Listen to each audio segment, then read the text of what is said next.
Okay, you probably remember SketchUp from last year. The program may look a slight bit different from what you remember. It kind of depends on when you last used it, but this is the most current version that we have. Let's look at how we make a quick floor plan like this. So this is really just to refamiliarize yourself with the program.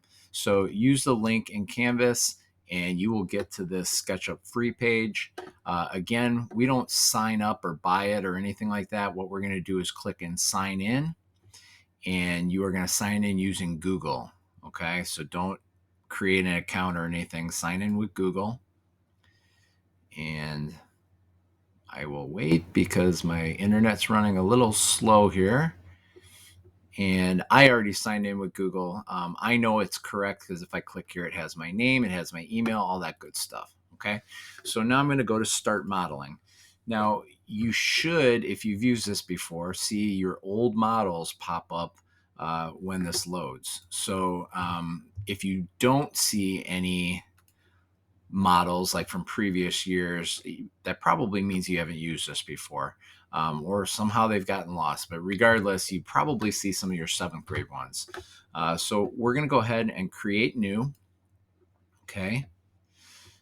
When you actually do this for the project, for the floor plan project, you're going to have some of your own measurements to deal with, but let's just practice putting some in for now.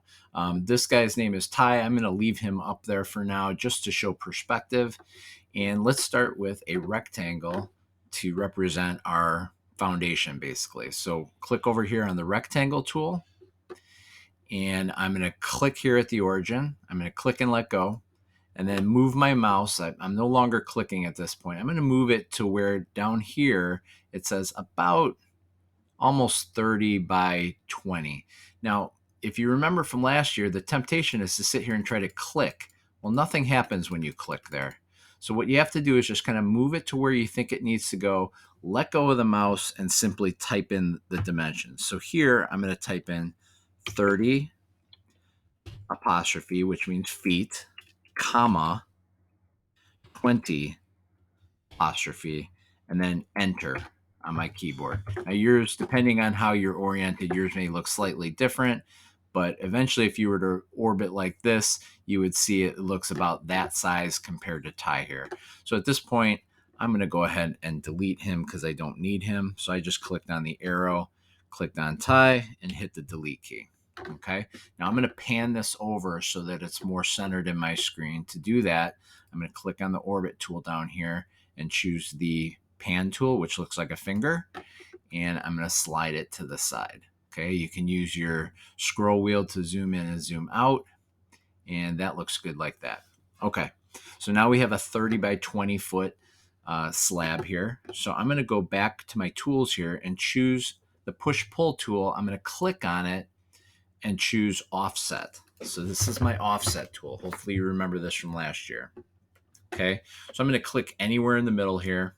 Just click once, and then I'm going to move my mouse. And as I move it, I'm going to get close to the edge here, and I'm going to let go of my mouse, and I'm going to type in 6 shift apostrophe, which is a quotation mark, and then enter. Okay, so that's made an offset rectangle 6 inches from the outside all the way around. Okay, so we don't want to raise this wall yet. You probably remember doing that. We're not going to do that yet because we want to draw in all our interior walls first. Okay, so let's start with a wall right in the middle, horizontal. Okay, so I'm going to click on my pencil tool or line tool, and I'm going to hover over this line here until it turns green right there. Then we know that's the midpoint. It may not look like it's the midpoint just because it's tipped, but I'm going to go ahead and click there. Now notice if I go like this, it turns black. If I go like that, it turns black. You want to keep it so it stays red, okay? Hopefully that's the color it shows for you, but you want to keep it red. That means it's parallel with the top and bottom. So get all the way to the midpoint here, click again, and then I'm going to come back and I'm going to move down what looks to be about 6 inches. I'm going to click again, keeping it red all the way across. Now I just estimated the distance there and click on edge. Okay, now we've got that center wall. Okay, so let's look at how we can make an exact measurement. So let's go to, we're going to put some walls up here in the back. So let's use this tape measure tool, click on it, okay? And we're going to click here at the corner and move along this axis here. And I'm going to go till I'm looking down here. I'm going to go until that says about 12 feet. I'm going to just let go of my mouse and type in 12 feet. Remember, apostrophe, enter. Okay. And you'll see it makes a tiny little mark right there. Okay. That's my 12-foot mark. Now, on the other side, I'm going to click here and I'm going to move inward. And this time, I'm going to type 11 feet, enter. Oop, that wasn't 11, that was 1. 11 feet, enter. That didn't work. Let me try it again. 11 feet, enter. There we go. Now it made a little mark. All right. So now I've got a 12-foot mark and 11-foot mark. Now that's going to be helpful when you do your floor plans because you'll have some measurements that you want to put in. You make little marks with your tape measure tool, then everything will be accurate when you draw your lines. Okay, so let's go back to the line tool. And I'm going to click here using my mark. And this time, I don't want it blue. I don't want it black. I want it green. Okay, because remember, this is the green axis here. We want it parallel with that. So make sure it stays green and click. I'm going to do one next to it that looks about 6 inches, about there. Keep it green. And then I'm going to click to this mark. Keep it green. Even though it doesn't look straight, it is straight. And then move over about 6 inches and go here. So we're going to make one more wall. This one I'm not going to, well, you know what? This one I will measure. Let's go back to our measurement tool. And we're going to go from this corner, click, and let's move it to about here. Let me see where 17 is. Yeah, let's do it to about here. Let go of your mouse and type in 17 feet, enter. It's a nice little mark there. Okay, so now back to my line tool. And I'm going to draw a straight line down. Make sure it stays green. Move over what looks to be about 6 inches and make another line, again, making sure it stays green. Okay, so now I've got all my interior walls. It's starting to look something like this, okay? And let's do some other things. Now, before we can lift these walls up, you may remember we have to get rid of all these little dashed marks here. We have to have a continuous path all the way around for this to work, okay? So for example, if I were to try to pull this up right now, it would only lift like that wall, okay? So I'm going to undo that and fix this. All right, so you may remember we need to use the eraser tool. So click on the eraser tool.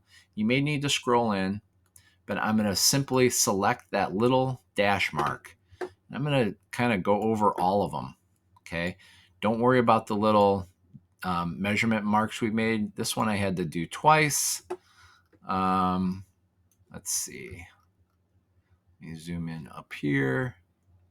Get this one and this one. And I think I may have one more on the side. I'm going to have to pan over.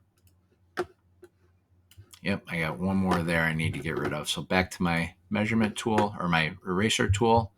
And let's get that. And I think I've got them all now. Nope, I've got one more right here. Got to get them all or it won't work, okay?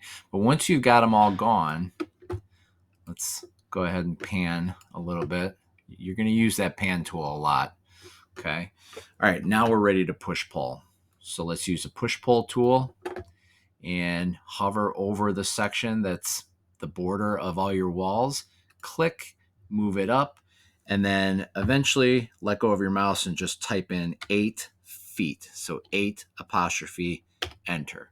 And so now I have 8-foot walls. Okay, looks great, but of course we don't have any doors, so let's do that. Now this is a pretty cool tool here. If I move my pan tool, I'm going to move it to about here and zoom in so I can see what I'm doing. I want all the door heights to start at the same distance from the ceiling because that's how it would be in a real house. Okay, so to do that, I'm going to use my measurement tool. Okay, click on the tape measure, click anywhere on this top line here, and then start moving your mouse down. Okay. You want to keep it on the blue axis this time, and just let go and type in 1 feet, enter. And so what that does is it creates a construction line that's 1 foot off the ceiling. This will just make things faster. So now we're going to make some doors. So let's go ahead and use our rectangle tool. Okay. And I'm going to start about here, and I need to go all the way to the bottom. Okay. Let's go about there. And then I'm going to type in 7 foot, comma, 2 foot, 6 inches, enter. Okay. So that's the exact size door. Okay. The rest of these doors, I'm going to just kind of estimate because I want to save time here. So this time I'm going to start down here. You could start up here if you want. It doesn't really matter, but start down here. Make sure it's not in front of this wall here. That'll cause you problems. It needs to be off to the side of it. So start somewhere around here. And this one's going to be big because I want that to be a large opening. Make sure you don't go up here. Make sure you land on that construction line. Okay. And then let's do one over here. Also make this very large. Okay. And that looks good. So let's go ahead and erase our construction line. So now I just simply have the eraser tool, slide over it, and it's gone. Now everything's ready to be push pulled in. All right. So push pull tool, push this in. There it says offset limited to 7 7/16. I'm still holding the button down. If I move it to the right a little or the left here, it then says on face. That's when I know I can let go. Then it pushes all the way through. So push in a little bit, move a little bit, on face, push in a little bit, move a little bit, on face. Okay. So if I orbit, I can see I've made those openings. Okay. So we're looking good here. We need a door into the house. So let's go ahead and do the same thing. And before I do the door, I'm going to do something that's pretty important here. I'm going to make construction line all the way around the entire house because that's going to be used to mark all my doors and windows in terms of height. So let's go ahead to the tape measure tool. And I'm going to just simply click on the edge up here. I'm going to move down and I'm going to type in 1 foot, enter. Okay, now I've got a 1 foot line. Now I'm going to rotate my whole house, rotate it.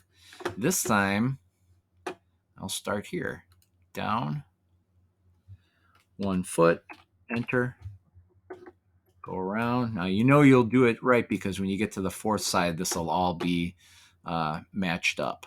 So let's go down, type in 1 foot, enter. And this is the moment of truth. This is where you find out if you did it right. Okay, so go here. I know this seems like a lot of work, but it actually makes things easier in the long run. So 1 foot, enter. Okay, and you can see I did it right because these match up perfectly. Okay, now those aren't real lines. Those are just lines that are temporary to help us measure things. Okay, so let's pan. Okay, pan over. Let's make some doors into the house and then some windows. Okay, so let's go with a door. We're going to start about here on my line. I'm going to go all the way down and I'm going to type in 7 foot, comma, 3 foot, enter. Okay, because I want a 3 foot opening. And then I'm going to put a little side light here. So I'm going to move over about to here. And I'm not even going to measure this one. I'm just going to go edge to head. This is just a little door side light. Okay. And now I'm going to put some windows in. I'm not even going to pull these in until the very end. So let's do some windows right here. Let's go with a big one here, like this. I don't know. We'll go with 2 big ones. Okay.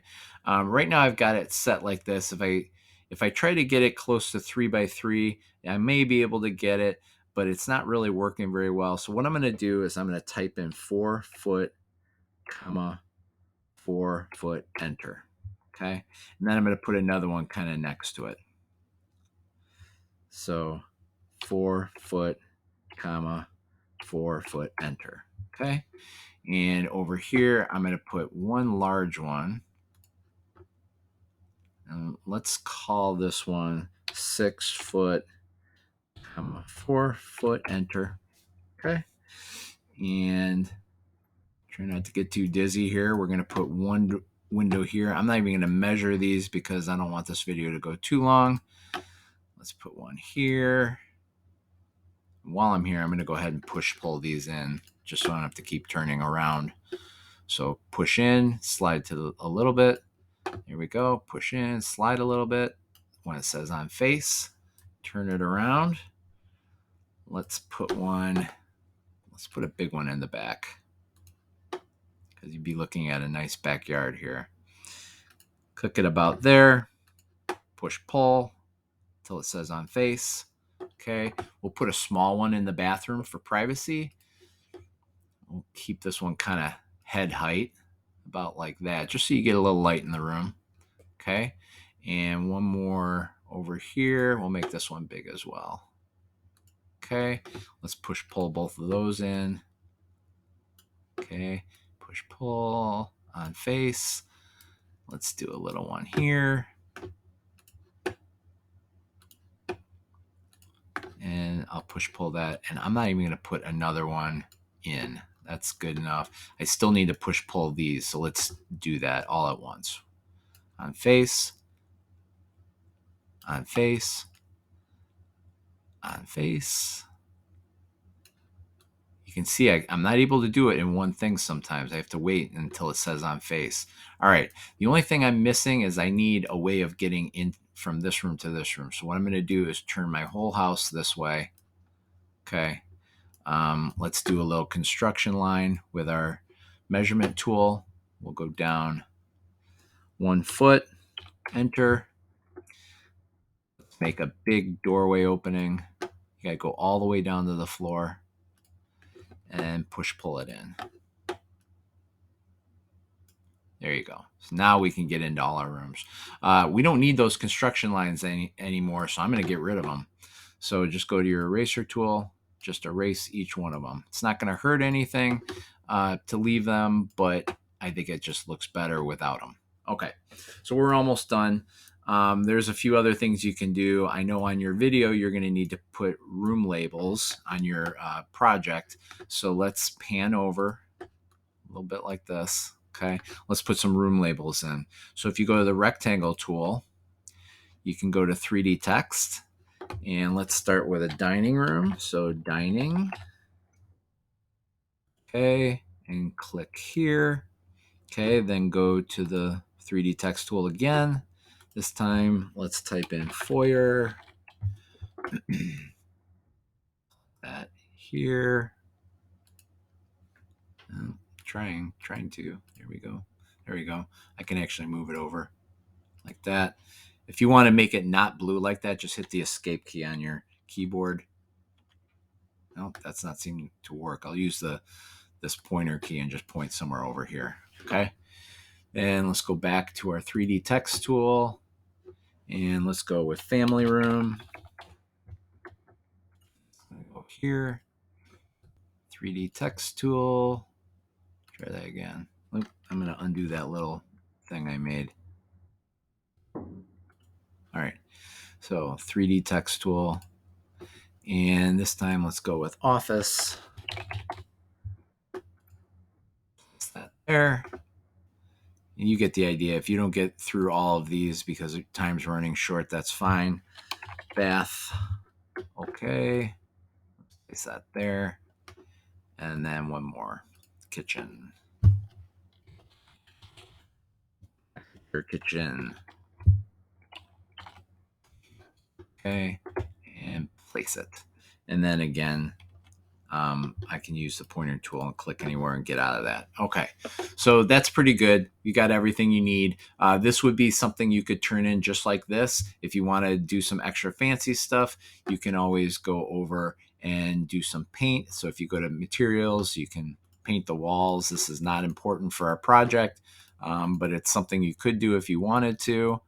If I wanted to put some materials on the outside, you can go to the browse section, and let's see, I could do brick and clad and siding. Let's see how this looks. This stone.